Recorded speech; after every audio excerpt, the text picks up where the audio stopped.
Well, going back to New York City after I had gone crazy and gone out, you know, left the city, went into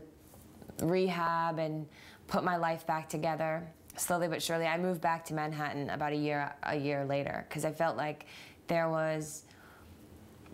still work for me to do there, or some ghosts that I needed to bury, so to speak, and some loose ends that I needed to tie up. So going back there was just such an unreal experience, to go back sober for one, and to go back with a different understanding of where I was going in my life. And it was a lot. It was sad too, because a lot of my friends disappeared, and a lot of the circle of people I hung out with, and when your life is with this certain crowd and going to these certain places, and you go back, and it was literally like starting over again. Having really not that many friends, and, you know, reading books and playing Scrabble on the weekends, until I felt kind of safe enough to go out into the world again. But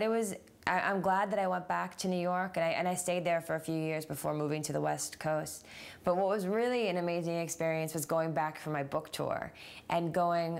in the same neighborhoods as places I used to club and do drugs, and just these memories and like ghosts on streets. And here I was going back to, you know, do book signings in Barnes & Noble, and do television shows, and do a book tour, and it was this surreal experience of like,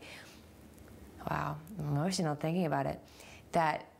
you know, like all of that, everything that I had been through, was like full circle, coming back to that same city, because it was where my book tour happened to start, in New York. So I flew back there, and it happened to start the day that I left 6 years previously. May 3rd was when my book came out, which was when the date that I had left the city and went to the hospital was May 3rd. And so here I was 6 years later,